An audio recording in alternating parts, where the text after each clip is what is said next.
So this is a job I always despise every midwinter. The pantry gets a disaster.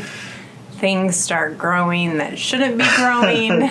There's a few. There's like, I don't know if you guys can see, there's an onion on the ground that has sprouts that one of us came down here to get onions and just discarded. Pretend I didn't see that. So I'm going to bring you guys for the journey of midwinter pantry cleanup and what we're doing about certain things. But first, down here, we have all of our bags still sitting there from bringing home the pork. So we're gonna get that cleaned up. I've got flour to put away. It gets crazy messy this time of year. So cleanup time. It's funny you mentioned that because I was just looking, remember on Amazon I told you those lids were expensive again? Yeah. Now they're cheap again. Which lids? Oh, the gamma lids. Oh, yeah. Okay. They really fluctuate in price weird on Amazon. And right now they're cheap again. All right, and maybe I'll just point out a few things how we're doing on certain items in the pantry. It's definitely been a super light consumption year, so this is not my typical status of a midwinter pantry because you're just not cooking big meals anymore. Yeah. So see you guys in a bit. I'm gonna get started breaking down these bags. I think today we stopped at like 2 or 3 different places again today looking for lids for jars.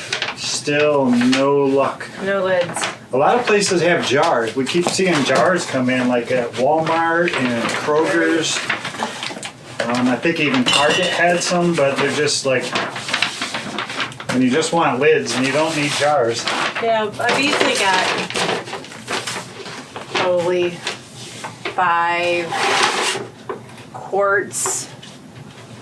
cases of quartz plus what's empty. 5, 6, 7, 8. I have about 8 cases of quartz in inventory right now. So I just needed to stock up on pints, jelly jars, and half pints. So I keep all of my ball boxes that my lids come in. Well, I would say probably year 3 in, I got smart to do that. So that I have now, when they're, I've used them, I can store them back. So just try to store them by type the best that I can. Pint jar, it's almost full. This one?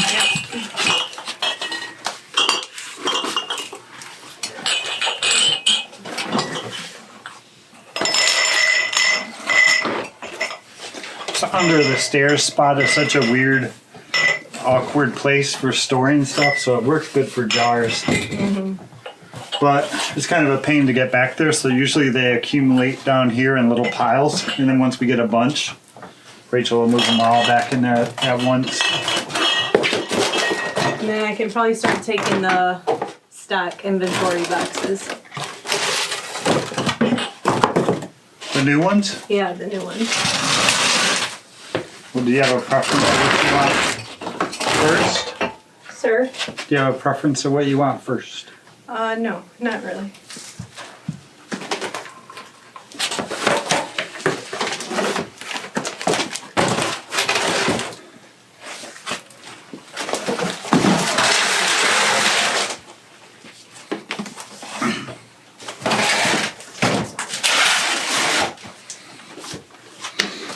We did snag, what was it, 4 of these at Kroger's a couple weeks ago, and then some of these others we just try to, like, once every couple of weeks when we do our Walmart grocery pickup, I'll add like a case of each, and then whatever they have in stock we end up getting, so we're not like buying, I don't know, it just seems...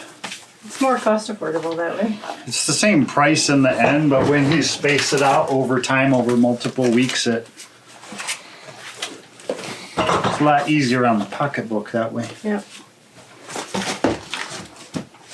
It's easier to see what I've got this way. Oh. Yeah, and with the Walmart grocery pickup thing, you kind of like add to cart, add to cart, add to cart, and then you don't really know what's in stock and what you're going to get until you get it. So I might be buying extra of things that she might not need, but I'm banking on eventually she'll use up all of this. Yeah. Oh, these are some pretty little blue ones. Mm-hmm. Okay. All right, so I got 4 cases of regular mouth pints in inventory, 3 wide mouth pints, 2 4-ounce cases, 2 jelly jar cases, and like I mentioned, my quarts, pretty well good on quarts, and half pints. And so I You wanna think, put these under there? no, I'm gonna go back over there. Okay. I think I'm probably gonna need to stock up still on more 4-ounce. Those are a lot of gift giving jars. The little little ones? ones. We Yeah. give so much of that away in our jelly jars. So I probably still need about 2 or 3 more cases of jelly jars for the year. And probably the same in my 4-ounce jars. Alrighty, time to get cleaning though. Let me show you what I had to pull down to get in there. It's behind you, baby. Okay. So I had saved all my little tiny baby potatoes that were like what I called roasting potatoes. I don't think we ever made a roast. So they have sprouted, and these aren't even worth using as seed potatoes. So they've all sprouted, so I need to just dump these. Maybe we can use one of these boxes for them, and they'll just get composted. But they don't stink, oddly enough. That's great, because I think I got lucky, because sometimes, you know, potatoes stink after so they're not rotten yet. But had I not canned my potatoes this year, I'm sure this would have occurred with a ton of my potatoes. I can never store potatoes good here in my Michigan basement. So this year we canned a bunch, and we have thoroughly enjoyed having those on hand. They grew right through the bag. They did. I had to wash these bags. One new thing that we started doing this year that I think we started this after we discovered the Amish bulk store near our cabin. Right. And Rachel started buying these big giant bags of flour like this. We've bought them before, Yeah, I've always bought them that way. but now that we have a good place that we can get them locally without going to Amazon or something like that, we invested in some buckets from TSC, some food grade buckets and some gamma lids. And like I was mentioning earlier, some days you can get these for about $17 each on Amazon. Other days you can get them for like $9. So really watch the prices. Don't just go buy them. Put them on a wish list or something and keep checking every couple of weeks. But we definitely want to invest in some more of them. How many of these are flour right now? Oh, this one's empty. That one, if it's empty, that one had flour and it's empty now. Yeah, this is flour. So we're gonna dump this bucket or this new thing of flour into its bucket.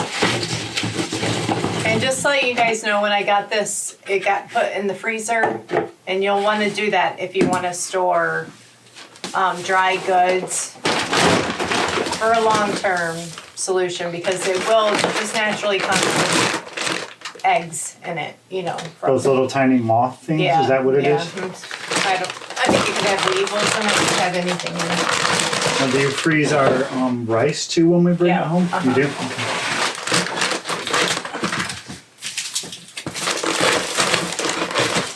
If this doesn't all fit, what do you want me to do with it? Just roll up the top? Yeah, we'll just put it back in the freezer. Okay.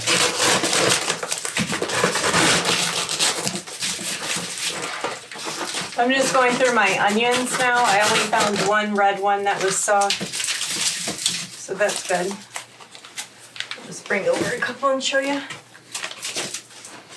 We can bring them to you. So these are copra and a red wing onion. Great storage onions here in Michigan. Long day variety and still very, very firm. So this is all the onions I have left from the summer harvest. I mean, I take that back. I've got like bags of them up here that are smaller, but these are the bigger ones. Another thing I'm going to be checking is my garlic. And I think we need to get this out and get it stored. Looks like I have a mouse enjoying some of my garlic. Eating garlic? Yep.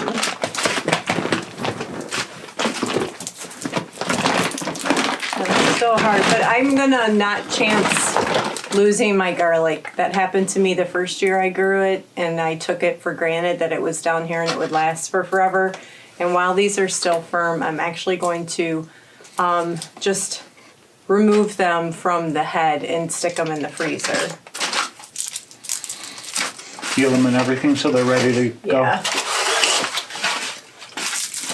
I didn't know mice ate garlic. Oh, this one started to sprout. Had one start to sprout on me. I don't know if you guys can see that. But... Oh man, dadgummit. What? We've got a mouse. Look at my sweet potato. Oh man. Todd, go away. This is my food.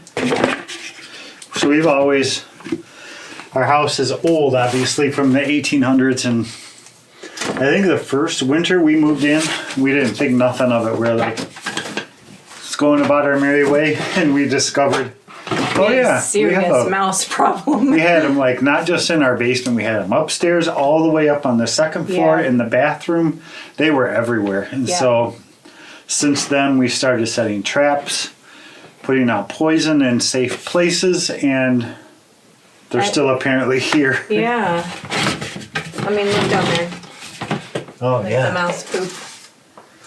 All right, so I think I'm gonna actually take these potatoes upstairs, and we're gonna go ahead, as much as I hate to do it. All right, well, I'm gonna think about it, because guys, I love eating baked sweet potatoes, and these will last 2 years. So I wonder, Todd, if I could do like a, I don't know, I feel like I could do something. Let's think about it. We're going to think about it for a little bit. See if you guys got an idea, post it in the comments. Yeah. Because by the time this video is published, we still might not have decided. So I'm going to show you guys something else I've never shown you before. Okay. So I talked to you guys a lot about how well sweet potatoes store. These are 2-year-old sweet potatoes. Now, they're still hard as a rock. Of course, they're all my smaller ones. Like, okay, this one's bad, so I'll throw that one out. But they store so incredibly well. So I think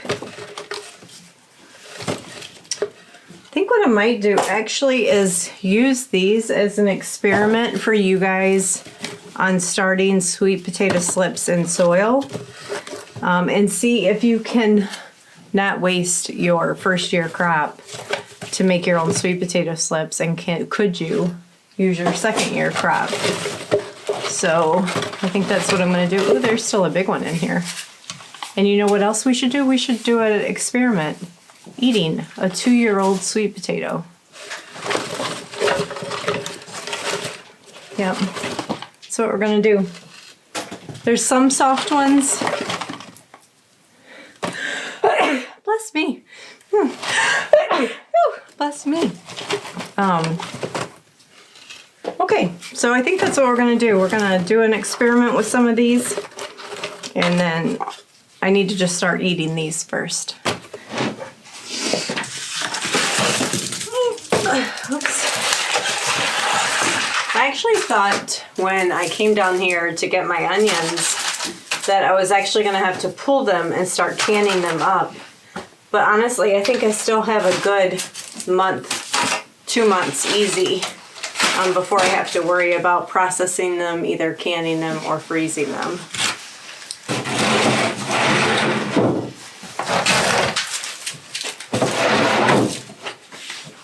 Okay, then we need to pull these onions down and pull out anything that's rotten. or bad. So I have these bags of onions too. And I think when you come down here, you always pull from the crate, don't you? Yeah. I knew I wanted to use these first because they're the smaller ones, but we've been using the crate ones. I just go for the big ones.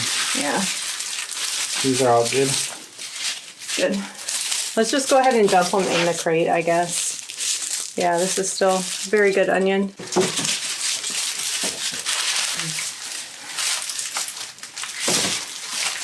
Okay, I already found one. Not good. I could now, as long as it's not rotten inside and it's just dried out or sprouting, I could just throw that in my vegetable scrap bag for making broth. Yeah. I wonder if, here, if it has anything to do with like these ones sprouting because they were up high where it's warmer versus these ones down here where it's really cold. Yeah, maybe.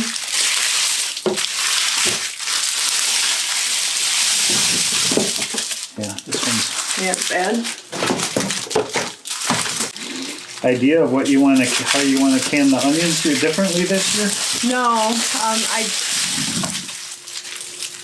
I did pickled onions last year with my red onions, and we ate them. We only have one jar left. We ate them all up. We really liked them, but I think this year pickled onions is just such a distinct flavor that this year I want to caramelize them and can them.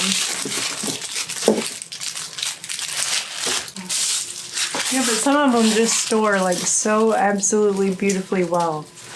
I mean, the majority of them, I'll say. So from like, I mean, I had like, what was that, like a quarter of a crate left, and now there's easily 2/3 of a crate. Yeah, from the bag. Is any more bags? I don't think so. I think that's it. All right. So we're gonna wash these? Yeah. Probably? Yeah, probably.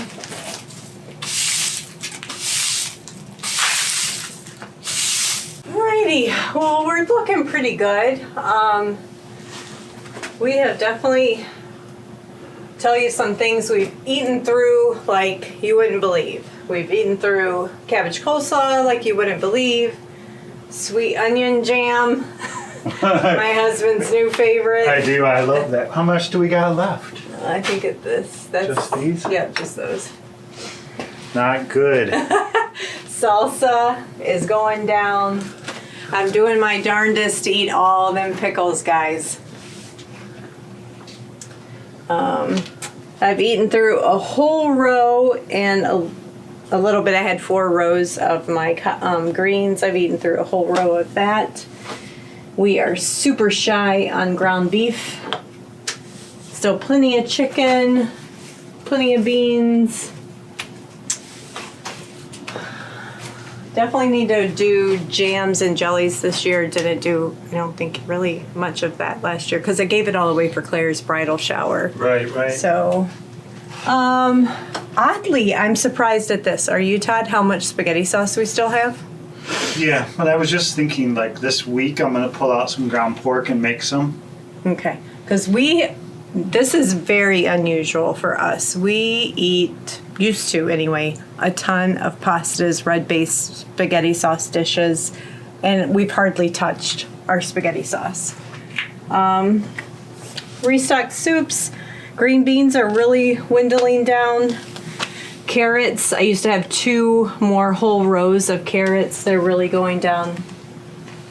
So all in all, we're doing pretty good, but definitely did not make the dent on my pantry like I normally do. It's weird learning how to do that differently now that it's just Todd and I, which quarantine has been a good example of just Todd and I. So I'll have to learn to adjust. So I think I could definitely spend some time down here just pulling stock, reshuffling stock, getting it brought up to the front because I tend to consume as far as I can reach back and not pull forward. But guys, this is my very last jar of homemade maple syrup. So we are going to be tapping trees here within the next couple weeks because it's maple syrup time. right now. You're looking for that window where it is above freezing during the days, freezing at nights, and we're right there. So I'm excited. Restock aisle 7, please. All right, well guys, thanks for just coming down here and cleaning my winter chaos, because if you're anything like me, in the middle of winter, your pantry just gets completely ignored. So we got it ship-shaped, cleaned up. I just need to kind of pull things. Thanks, guys. Looking forward to gardening with you guys this year and all the preserving that's yet to come.